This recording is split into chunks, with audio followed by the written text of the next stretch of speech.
Ada satu yang menarik. Ini saya buka slide-nya. Saya buka filenya.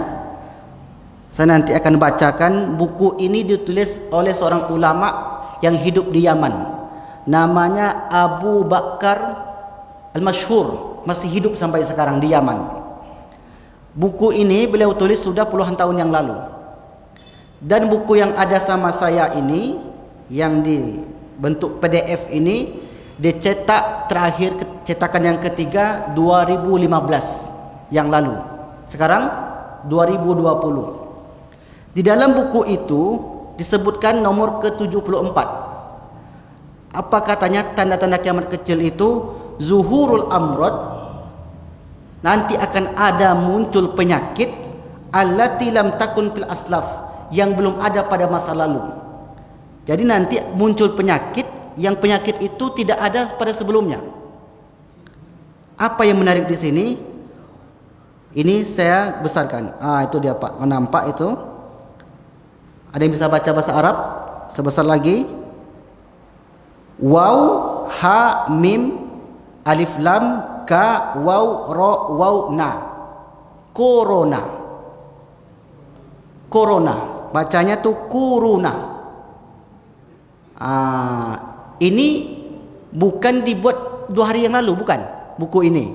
Buku ini sudah ditulis oleh Habib Abu Bakar Masyhur puluhan tahun yang lalu. Tapi buku yang sama saya ini cetakan ketiga itu 2015 yang lalu. Artinya penulis itu menulis jauh sebelum itu. Dan dia sudah bisa memprediksi akan ada nanti penyakit namanya corona. Tapi sekarang ternyata betul. Ternyata menurut pantauan beliau, karena ulama besar Pak, habaib keturunan Rasulullah. Ternyata firasatnya seorang wali, seorang ulama besar itu bisa menjadi kenyataan.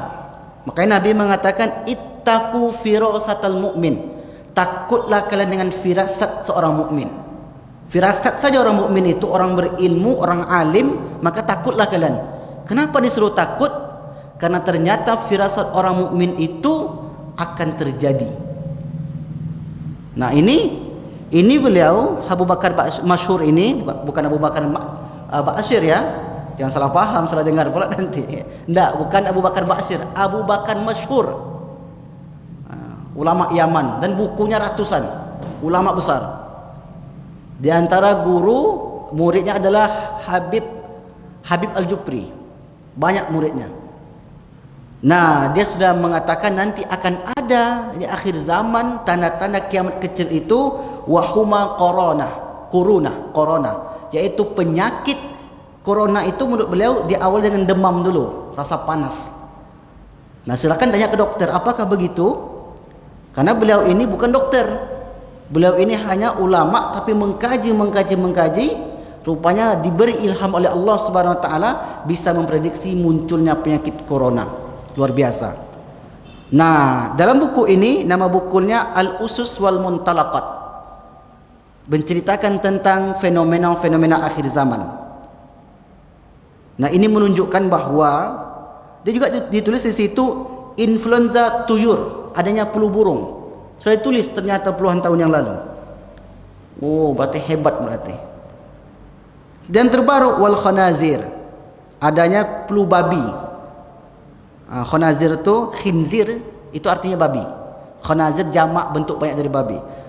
Wa huma corona, dan yang terakhir penyakit corona, wa ghairiha, dan lainnya. Ini hebat.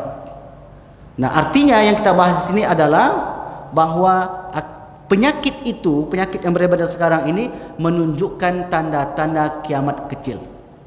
Nah, itu yang kita bahas, yang kita inginkan dari teks yang ditulis oleh Abu Bakar Al-Masyhur.